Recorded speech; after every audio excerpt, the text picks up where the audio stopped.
Banyak orang yang berpikir bahwa namanya motivator tuh bisanya cuma bicara bisnis, tapi bukan membangun bisnis. Logis sih ya, karena kan memang keahlian untuk bicara di depan publik itu bukan sesuatu yang mudah gitu. Dan orang yang bisa bikin bisnis di saat yang sama jago ngomong itu juga langka. Nah, tamu saya kali ini, Miss Mary Riana, membuktikan bahwa keduanya itu mungkin dimiliki oleh satu orang. Dan dia juga sekarang di tahun ini sedang meluncurkan Mary Riana Entrepreneur of the Year yang memberikan apresiasi kepada para entrepreneurs yang selama ini mungkin nggak dilihat banyak orang, tapi dia punya kontribusi yang besar, bukan hanya untuk keluarganya, tapi untuk negeri ini. Dan kita juga akan bahas tentang gimana sih menumbuhkan semangat entrepreneurship dan melatih anak-anak kita supaya jadi entrepreneur yang hebat. Bersama dengan Miss Mary Riana.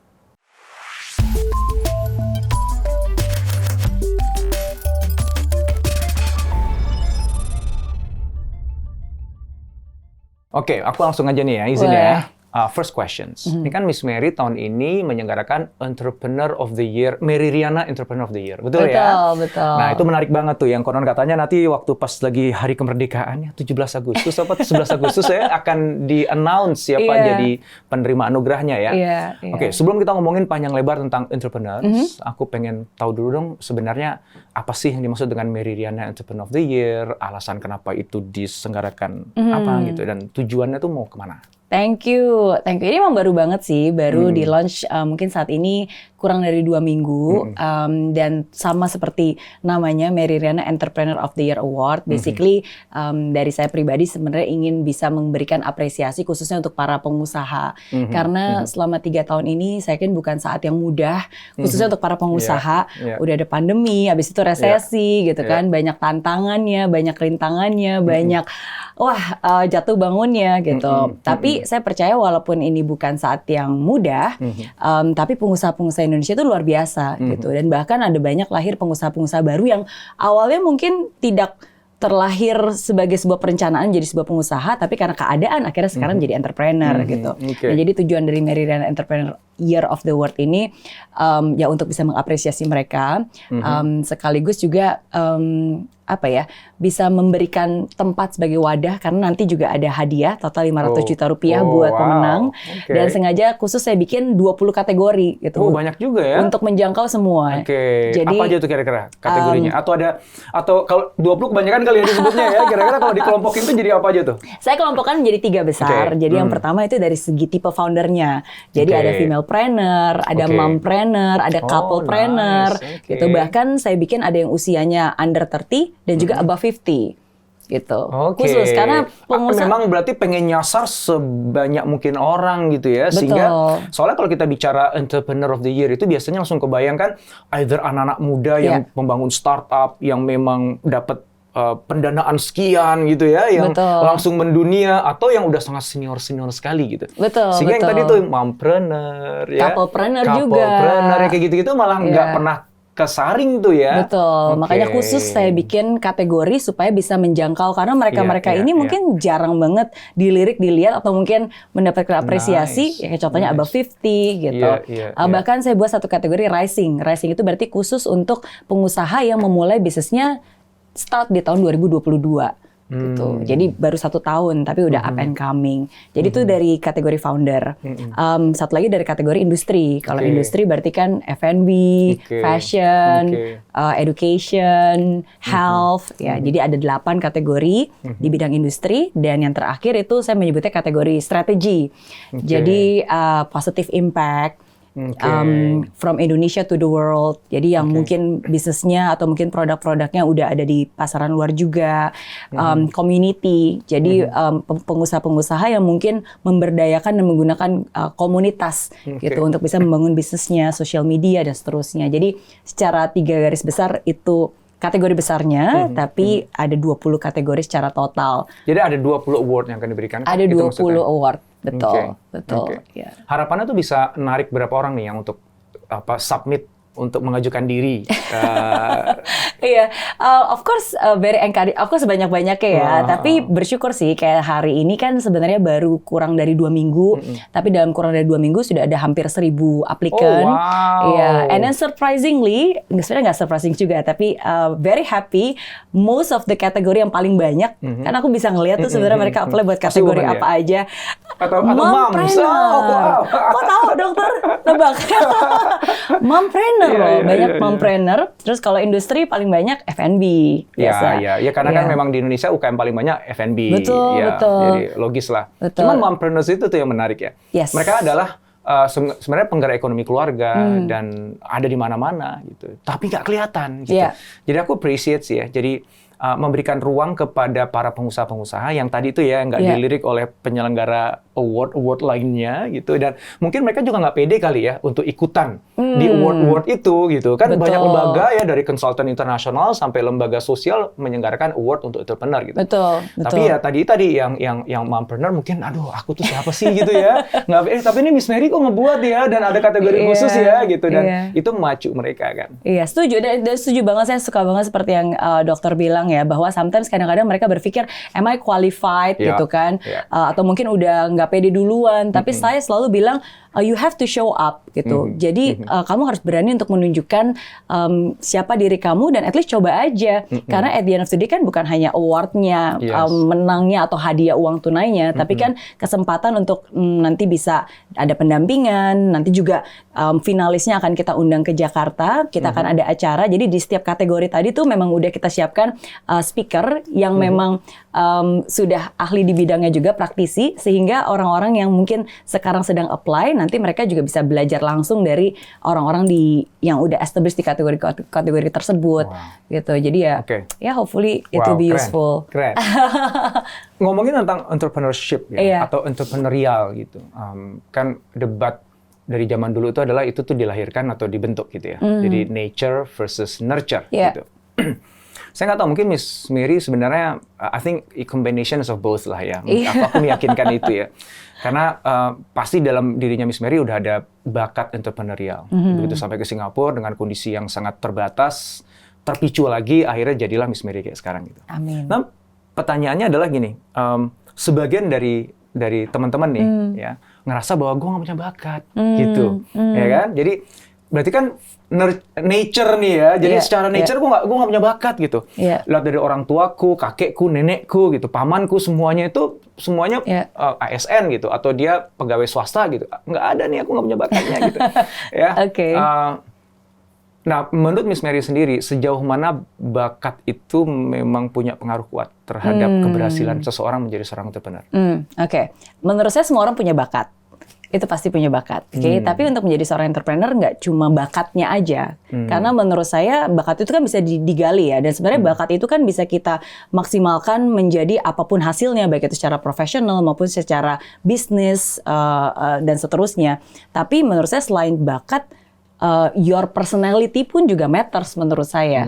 Karena kalau memang personality-nya atau dalam tanda kutip DNA-nya bukan DNA entrepreneur, mungkin bakat itu tidak akan maksimal kalau ditempatkan di dunia entrepreneur dengan cara entrepreneur gitu, dibandingkan mungkin di dunia korporasi yang mungkin kalau secara personality memang lebih fit di sana dan secara experience. Jadi itu dari apa yang saya lihat ya.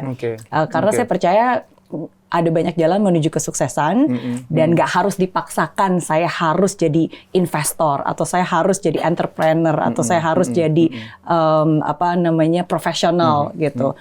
Asalkan kita bisa tahu bakat kita di mana dan dimaksimalkan di mana. Menarik tuh ya. Jadi semua orang punya bakat. Cuman ada style tertentu yang ngebuat bakat itu akhirnya nanti berujung menjadi pengusaha yang sukses. Betul. Tapi ada juga karena style tertentu ngebuat dia jadi seorang profesional yang sukses gitu ya. Nah, style yang kayak gimana yang akan ngebuat seseorang tuh jadi pengusaha yang sukses? Ini of course kalau dirunutin ada banyak ya. Bahkan sebenarnya kayak sebelum ini pun biasa suka ada tes-tesnya. Contohnya kayak DNA entrepreneur seperti apa. Tapi salah satu menurut saya as a entrepreneur itu harus berani take risk. Jadi rasa mereka terhadap yang namanya sebuah resiko itu seperti apa gitu. Jadi ketika mereka bisa mengolah resiko itu dan mereka bisa memaksimalkan resiko itu, ya at least sebenarnya you are more as entrepreneur dibandingkan sebagai seorang profesional gitu. Itu salah satunya. Ya, terus bagaimana cara dia bisa melihat the openness juga itu menurut saya penting gitu. Jadi sometimes kadang-kadang bagaimana cara berpikir kita harus bisa tetap stick to one thing and tetap pursue, tapi at the same time kita juga harus bisa open mind dan mencoba hal yang baru, ya kan, the balance between the two itu kan juga perspektifnya juga harus bisa. Nah, style jelas. Tadi itu aku udah dapat dua ya, nanti kalau misalnya mau nambah lagi mangga ya. Jadi pertama adalah sejauh mana dia merasa comfortable dengan risiko gitu ya. Kalau dia risk taker tadi, maka gaya lu kayaknya cocok jadi pengusaha gitu ya. Kayak gitu ya. Tapi kalau lu agak kurang risk taker, ya lu achievers tapi not risk takers, kan ada juga gitu kan. Mungkin lu professional cocok gitu. Jadi lu ngejar karir, tangga karir gitu ya. Yang kedua tadi adalah tentang openness gitu. Jadi bagaimana dia terbuka terhadap peluang, kemungkinan dia nggak, walaupun dia punya satu core tapi dia nggak stick dengan cara yang sama gitu, maksudnya tadi openness ya? Iya. Oke, let's say dua itu dulu aja gitu.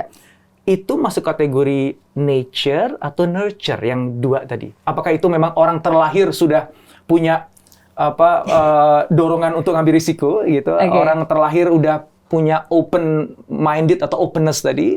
Atau itu dua hal yang dibangun oleh lingkungannya? Kalau buat ini pendapat saya pribadi ya, pendapat saya pribadi adalah setiap orang itu kalau kita benar-benar sungguh-sungguh 10.000 jam melakukan apapun juga yang kita secara konsisten, dia bisa expert di bidang apapun yang dia pilih. Itu saya setuju dulu. Jadi kalau misalnya mau jadi entrepreneur, benar-benar nih kamu benar-benar pengen banget gitu ya, terus dipaksa disiplin terus-menerus belajar terus-menerus, pasti bisa. Tapi pertanyaannya itu kalau itu bukan sesuatu yang kamu suka, kamu akan sangat menderita dalam prosesnya. Dan kalau kamu itu bukan sesuatu yang memang menjadi minat dan bakat kamu, kemungkinan besar kamu juga akan berhenti di tengah-tengah dan nggak akan bisa menyelesaikannya, gitu. Nah, jadi sekarang kalau misalnya balik lagi kepada saya nurture atau nature, menurut saya itu nurture. Tapi kalau misalnya kita bisa tahu nature-nya kita dan kita bisa waktu itu kan maksudnya hidup kita kan waktunya terbatas. Jadi daripada kamu benar-benar maksain menderita untuk melakukan hal-hal yang sebenarnya kamu nggak terlalu suka, tapi kamu paksain, bisa juga sih. Tapi kan lebih enak kamu tahu exactly sebenarnya kamu tuh pasnya di mana sehingga kamu bisa lebih excel di situ. Gitu dalam itu yang menurut saya contohnya nih kalau saya bisa bilang saya nggak bisa masak. Saya juga nggak suka masak. Tapi kalau saya benar-benar didisiplinkan harus belajar masak, kasih saya 10 tahun, saya yakin saya bisa jadi excellent di bidang itu. Tapi pertanyaannya, saya mau atau enggak? 10 tahun yang itu is it worth it atau gitu enggak? Gitu kan? Saya mau atau enggak? Is it worth it atau enggak? Gitu kan? Kan ya kan bekerja itu atau hidup itu kan juga bukan hanya melakukan apa yang kita bisa, gitu kan? So kaitannya dengan skills itu sesuatu yang bisa dilatihkan. Ya bahkan dengan 10.000 jam kita bisa jadi ahli dalam bidang itu. Gitu. Itu yang saya percaya. Tapi kan kita mau atau enggak gitu. Yang jadi isu itu kan sebenarnya kan mungkin bukan skillsnya. Kalau skillsnya udah jelas lah. Skills itu semua skills saya rasa itu di nurture ya. Nggak ada orang lahir tiba-tiba langsung jago masakan nggak gitu. Pasti ada proses nurturingnya. Walaupun bagi yang punya bakat itu akan lebih cepat prosesnya, terakselerasi karena dia enjoy ya. Nah, sementara kalau kita bicara entrepreneurship ya, seringkali itu yang diangkat sebagai quality of entrepreneurs itu yang sifatnya non skills atau soft skills sebutannya ya. Yang itu mungkin bisa juga harus dilatih 10.000 jam gitu. But sometimes ya kayak misalnya orang yang suka ambil risiko, orang yang suka iseng, suka ngulik, itu kan sesuatu yang pandanganku ya itu kayaknya orang terlahir begitu deh gitu. Atau enggak kalaupun dia nurture, itu di nurture oleh lingkungannya sejak dini. Jadi either orang tuanya, kakaknya suka ngulik, ngebongkar apa gitu, dibuat lagi, terus dia ngeliat, dia coba-coba kok asik ya gitu ya. Itu yang lebih banyak berkontribusi terhadap apakah orang itu sukses atau tidak sebagai seorang entrepreneur. Gitu. Kalau skills bagi entrepreneur kan gini, gue nggak bisa masak tapi gue bisa punya restoran yang sukses gitu. I just hire somebody yang bisa melakukan proses masaknya kan gitu. Tapi aku harus mahir dalam hal-hal yang itu matters most sebagai seorang entrepreneur. Ya. Misalnya hitung-hitungannya, finance-nya, strategic bisnisnya. Finance, yes, bisa. Balik lagi logika finance-nya. Mungkin dia nggak benar-benar jago dalam ngelola keuangan teknisnya gitu ya. Tapi logikanya dia dapat gitu. Nah, yang kayak gitu, balik lagi ke pertanyaanku nih sebenarnya. Sejauh mana bakat itu matters, satu. Yang kedua adalah, bisa nggak sih kita, mungkin bagi saya gitu udah 40-an jauh gitu ya. Udah hampir 50. Kayaknya terlambat ya kalau gue ngomongin bakat gitu kan. Tapi kan bagi anak-anakku kan itu mereka masih punya kesempatan dong gitu kan. Bisa jadi itu karena DNA-nya, karena ayahnya, ibunya akhirnya jadi masuk ke dalam darah dagingnya dia punya bakat tertentu atau sesuatu yang aku nurture tapi at early stage gitu. Sehingga nanti itu jadi as if itu kayak bakat bawaannya aja padahal nggak, itu sebenarnya gue design dari awal gitu. Setuju. Itu gimana? Pertama pandangannya Miss Mary, yang kedua adalah bisa nggak kita melakukan itu dan caranya gimana kalau versinya Miss Mary? Oke, kalau versinya saya definitely bakat itu adalah modal. Tapi sometimes talent is overrated kan? We always know talent is always overrated. Betul, bahkan ada bukunya talent is overrated gitu. Effort itu jauh lebih penting dan lebih berharga menurut saya. Karena kan ada rumusnya bahkan kan, bakat kali effort sama dengan skill. Skill kali effort sama dengan excellent gitu. Jadi untuk kita bisa menjadi excellent sebenarnya dua kombinasi yang paling penting itu adalah effortnya. Karena kalau kita punya bakat kita nggak ngapa-ngapain ya sama aja, nggak pernah diolah, jadi basi, jadi busuk gitu kan. Nah jadi menurut saya tetap effort. Nah jadi kalau misalnya balik lagi nih contohnya, kalau orang tua gitu kan, terus saya ngelihat ada anak, kayaknya anak saya lumayan lah ada bakat-bakat walaupun nggak terlalu banyak, tapi kayaknya saya pengen banget nih dia jadi entrepreneur gitu. Terus saya kondisikan lah environment-nya lah, pengalamannya, saya ajak bawa ke kantor lah dan seterusnya bla bla bla gitu kan. Bisa. Tapi at the end of the day, balik lagi ke orangnya. Apakah, kan tujuannya saya mengekspos dia, misalnya contohnya dengan pekerjaan saya, supaya hopefully dia punya interest.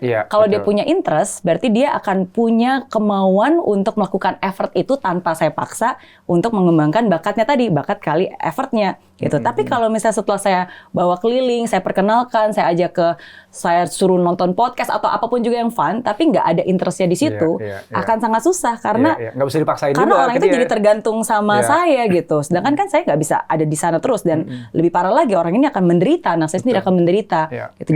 Jadi buat saya prinsipnya sekarang, karena saya juga punya 2 anak yang menuju remaja, saya sebagai orang tua akan memberikan berbagai macam education, experience, and environment buat dia.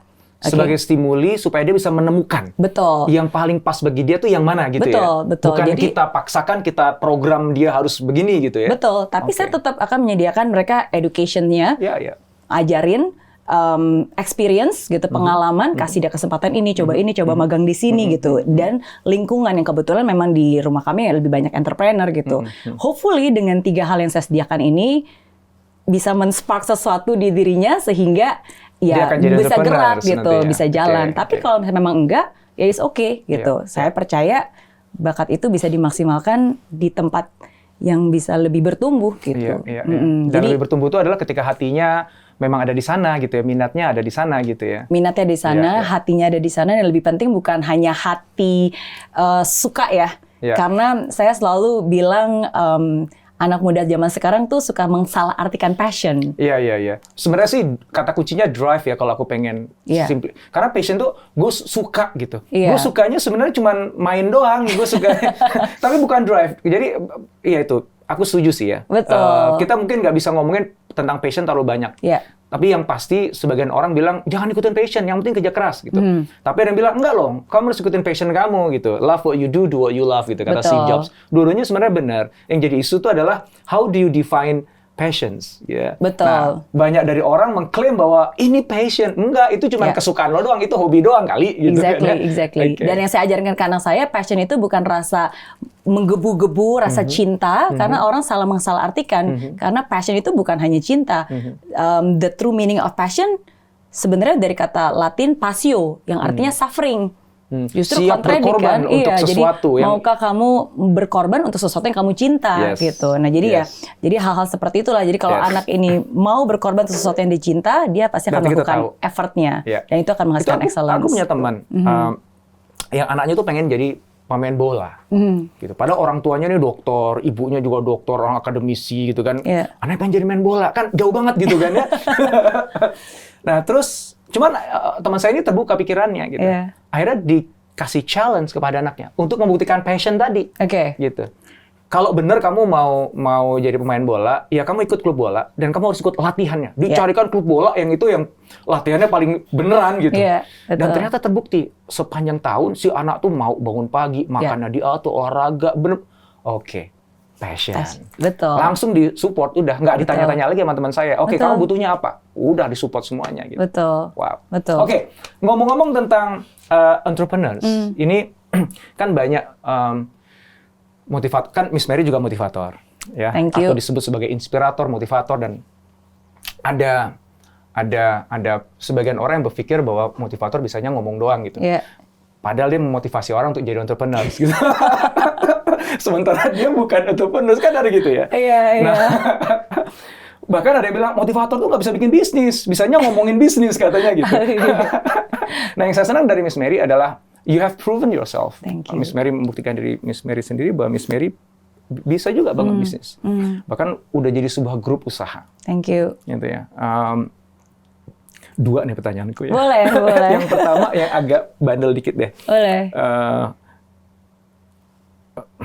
Personal opinion aja gitu. Aku sih sebenarnya juga bisa memaklumi ya ketika, kan orang kan beda-beda dong.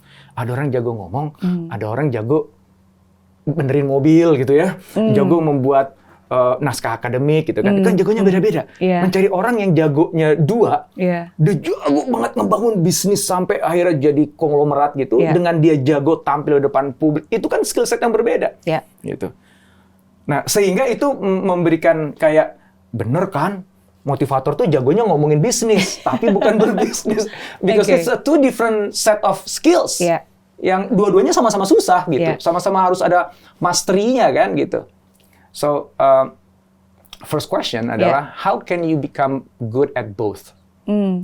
Miss Mary kok bisa ngomongnya asik banget gitu, tapi kok bisnisnya juga jalan, bahkan dulu sebelum jadi motivator pebisnis dulu kan di Singapura dengan semua usahanya gitu yang sudah sangat terkenal dengan filmnya itu dan bukunya itu. Thank you so much. So pertanyaannya adalah gimana Miss Mary bisa hebat dalam dua hal itu? Thank you.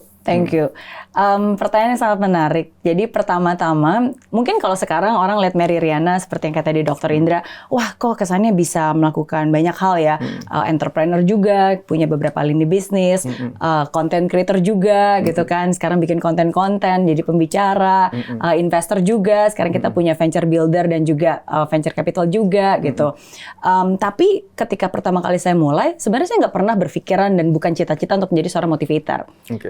Awalnya memang benar-benar pengen jadi pengusaha, karena pengen bayar hutang, pengen jadi orang sukses, dan pada saat itu jalan yang Tuhan kasih dan saya tekuni dan ternyata puji Tuhan berhasil gitu. Nah, tapi seiring dengan berjalannya waktu, ada momen di mana saya ngerasa bahwa di hidup ini benar-benar bukan hanya tentang bisa makan apa, bisa shopping apa, dan bisa jalan-jalan kemana gitu. Dan disitulah saat-saat di mana saya mulai lebih tahu bahwa ternyata di hidup ini ada yang namanya passion, ada yang namanya purpose. Nah, jadi tahun 2008, 15 tahun yang lalu, untuk pertama kalinya di hidup saya membuat mission statement, purpose of my life. Kalau sebelumnya saya nggak pernah tahu passion dan purpose, saya cuma tahu pokoknya bisa bayar utang, gimana caranya gitu kan. Dan itu sudah cukup gitu untuk membuat saya kerja keras, keringat dan air mata gitu. Ya, tapi kan life is more than just that kan. Jadi 15 tahun yang lalu saya buat, saya bilang, I want to be significant as God's living miracle, enjoying every single moment of my miraculous life with my loved one, and to testify my blessed life story to the world as a gift of love for myself and others. Gitu. Singkatnya, saya pengen bahwa dimanapun saya berada, apapun bisnis yang saya pilih, saya harus menjadi terbaik di bidang itu. Ya, untuk bisa menunjukkan kebesaran Tuhan di hidup saya ingin bisa menikmati prosesnya dan menceritakan pengalaman semua journey itu. Nah, jadi dalam proses itu saya nggak pernah mikirin profesinya apa, bisnisnya apa, dan seterusnya. It's just my purpose gitu.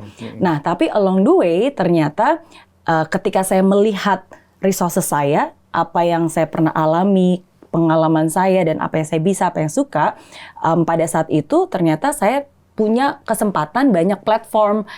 Jadi karena sebelumnya udah pernah sukses di Singapura, dapat $1 juta dan seterusnya di bisnis saya di Singapura, jadi pada saat itu banyak yang mengundang, ngasih speech. Begitu saya dapat award dari NTU, akhirnya saya mulai banyak sharing di sana, dapat award dari pemerintah Singapura, ngomongin bisnis, akhirnya saya mulai sharing di sana. Tapi yang saya sharing dari sejak itu, sebenarnya saya nggak pernah sharing kayak trip bisnis harus seperti apa, karena personal story yang share, karena I don't even have a business background gitu, nggak pernah belajar bisnis. Jadi yang saya share ya my journey, pengalaman saya, susah jatuh bangunnya, dan apa yang saya yakini dan apa yang saya hidupi gitu. Nah, jadi dari situ nah tapi akhirnya dari situ saya mulai merasa bahwa oh kayaknya ini sesuatu yang saya ingin tekuni, bukan hanya sebagai hobi atau waktu luang, karena waktu itu kan sebenarnya mostly still in the business, tapi benar-benar saya mau alokasikan resources waktu dan mimpinya saya gitu. Baru dari situ akhirnya kembali ke Indonesia dan bergerak khususnya di bidang education, karena personal development itu yang menjadi hati dan yang saya yakini lah gitu, itu yang bisa mengubah hidup banyak orang. Nah, along the way, walaupun bisnisnya memang di bidang education, khususnya kids and teens. Ketika pertama kali saya mulai, sebenarnya saya nggak bikin bisnis untuk orang dewasa, ngajarin kelas bisnis sama sekali nggak. Karena saya ngerasa bahwa bisnis itu is just so besar ya. Dan saya merasa saya belum punya kapasitas untuk ngajarin teknik-teknik bisnis secara besar seperti itu gitu. Ya tapi along the way, ketika orang mau nanya atau menginvite saya, ya saya bisa men-sharingkan dari apa yang saya tahu, apa yang saya bisa, apa yang pernah saya alami gitu. Jadi saya nggak pernah membrand diri saya sebagai coach bisnis atau motivator bisnis, no. Ya, hanya saja kadang-kadang kalau orang taunya saya pengusaha, sometimes nanyanya ya kayak tadi gitu, mindset of entrepreneur. Artinya bukan kebetulan, lebih tepatnya ya. Jadi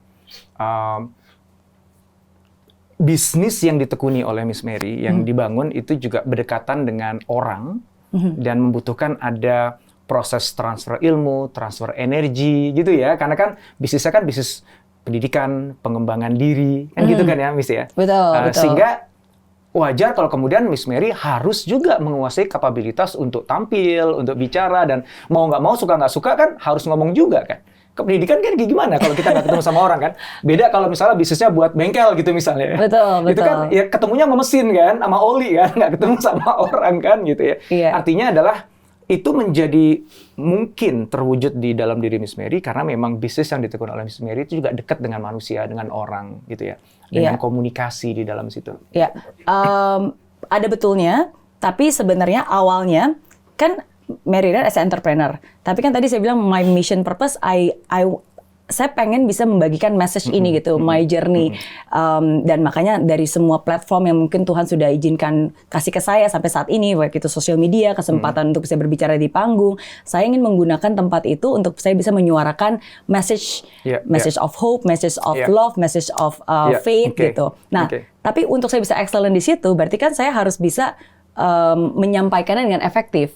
Jadi sebenarnya ketika saya membuat saya untuk bisa berlatih menyampaikan lebih dengan efektif, itu bukan untuk bisnisnya, tapi untuk my statement gitu. Karena kalau kita, walaupun ada message yang bagus, tapi kalau kita tidak bisa menyampaikan dengan efektif, kan hasilnya nggak nyampe juga. Gitu. Nah, at the same times, memang bisnisnya di education, karena itu sesuatu yang mengubah hidup saya, personal development gitu. Karena itu yang mengubah hidup saya. Jadi nggak directly, tapi sebenarnya tujuan saya mengimprove supaya saya bisa menjadi good communicator itu untuk tujuan I want to convey that message. Wow.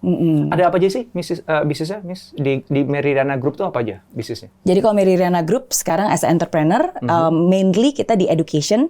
Jadi kita awalnya dari event, kita bikin camp-camp untuk anak-anak remaja, kids and teens. Sekarang buat camp di Jakarta, di luar Jakarta, dan juga buat sekolah-sekolah. Terus kita ada learning center. Kalau learning center berarti kayak tempat les. Tapi kita bukan ngajarin pelajaran sekolah, kita ngajarin life skill. Jadi ada public speaking, smart learning, life and success. Sekarang puji Tuhan udah ada 15 cabang di seluruh Indonesia. Dan ada digital. Jadi in Mary Riana Education ini 3 pilar besarnya. Digital itu apa produknya? Digital ini terlahir gara-gara pandemi. Jadi produknya produk digital. Mereka ada self-paced learning-nya juga dan juga ada bersama facilitator. Jadi ini untuk orang-orang yang mungkin ada di luar kota tapi mereka nggak bisa datang ke cabang. Sometimes kita bikin ada kelas-kelas. Kalau ada Ventures, MD Ventures ya? Nah itu kan yang di bidang education. Nah, ini terus beda lagi. Kalau yang tadi Dr. Indrawan bilang itu berarti di as a investor. Ya kalau as a content creator ya tadi basically I create positive message gitu. Kalau di investor, nah ini yang baru-baru ini selama mungkin 3-4 tahun belakangan ini saya dan suami fokuskan. Jadi kita bikin MDco, venture builder, khususnya untuk membantu para UMKM untuk naik kelas. Our target itu bukan untuk achieve build unicorn, tapi build your first $1 million company. Jadi untuk para pengusaha-pengusaha yang mungkin sekarang udah ada bisnisnya, udah ada penjualannya, udah ada tractionnya, mungkin kira-kira 1-2 M per tahun. Tapi bagaimana ini bisa berpotensi untuk bisa di-scale jadi 15 M per tahun dalam waktu sekitar 2 tahun gitu. Nah itu yang kita bantu, venture builder. Nah tapi kita juga ada MD Capital. Nah MD Capital ini yang memberikan pendanaan untuk beberapa startup yang memang ini nggak ada hubungannya ya. Jadi bukan berarti capitalnya buat yang ini. Nggak harus gitu ya. Betul. Sometimes kan ketika kita bertemu dengan pengusaha atau UMKM, tergantung mereka di stage apa, mereka butuhnya apa. Kalau memang masih di awal banget, lebih banyak butuh pendampingan itu di venture builder. Tapi kalau misalnya memang mereka sudah berjalan dan udah berada di tahap yang berbeda, mereka butuh pendanaan. Nah di sini kita bisa kasih pendanaan. Itu kayak inkubator atau akselerator gitu kah yang venture builder tadi? Yang venture builder hanya beberapa yang. Jadi kita ada beberapa hal. Jadi yang pertama ada namanya community. Kalau community berarti setiap sebulan sekali kita ketemu. Kan kalau misalnya accelerator biasanya kayak 3 bulan dan seterusnya enggak. Jadi kita ada regular meeting, udah gitu regular tempat untuk mereka belajar. Tapi setiap 3 bulan biasanya kita ada accelerator camp-nya. Jadi kalau camp itu selama 3 hari, jadi itu immerse, tapi itu juga selected. Jadi beberapa yang community, biasa kan kita monitor tuh progresnya.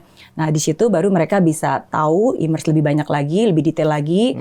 Terus bisa ada kesempatan juga untuk pitching.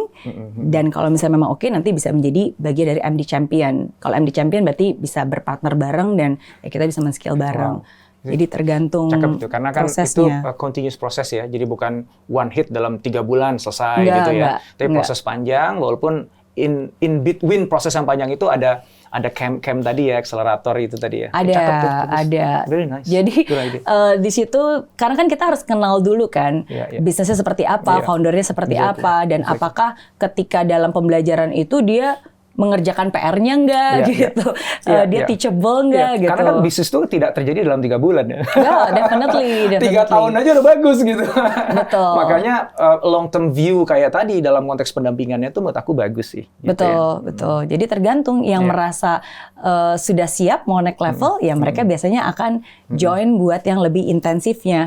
Bisa pitching. Yang mau naik level lagi ya tergantung. Very nice. Semua ada prosesnya. Terakhir, dengan semua pencapaian Miss Mary sampai hari ini, ambisi berikutnya apa? Ambisi berikutnya ya. Setiap 10 tahun, basically saya membuat hidup saya tuh jadi per dekade. Jadi 20 tahun ada resolusi 20 tahun, 30 tahun, 40 tahun ada. Nah, jadi kalau 40 tahun berarti di dekade ini, di dekade ketiga di bisnis ini, visi saya yaitu untuk bisa menciptakan dampak positif dari Indonesia untuk dunia. Dan ini yang memang sekarang sedang kita fokuskan sih as a investor untuk bisa lebih membantu para startup dan para entrepreneur. Tapi at least itu setidaknya sampai sebelum usia 50 ya. Iya, tapi kalau ngomongin lebih mission lebih besar lagi, of course lebih banyak lagi. Cita-cita pengen lihat anak nanti lulus bisa sukses juga, bisa gendong cucu, bisa tetap jalan-jalan. At the end of the day kan kita manusia ya. Iya, bisa tetap jadi nenek-nenek awet muda gitu kan, tinggal di rumah menghadap danau banyak. So dekade ini adalah dekade business ventures dan capital tadi itu ya, MD itu ya. Fokusnya. Ini yang memang lebih kita fokuskan ya. Ya karena saya merasa di sini saya bisa lebih add value looking at my experience. Karena di usia kita yang sekarang, kalau buat saya resources terbesar itu bukan energi ya, tenaga. Kalau umur 20 kan waktu itu masih tenaga dan waktu. Sekarang udah agak berbeda. Jadi the network, the knowledge, the capital itu yang menjadi resources terbesar yang bisa dibantu. Makasih banget Miss Mary untuk waktunya. I learned a lot. I got inspired. Thank you so much. So mudah-mudahan kita akan ketemu lagi di kesempatan yang akan datang. Pasti. Belajar lagi. Thank you.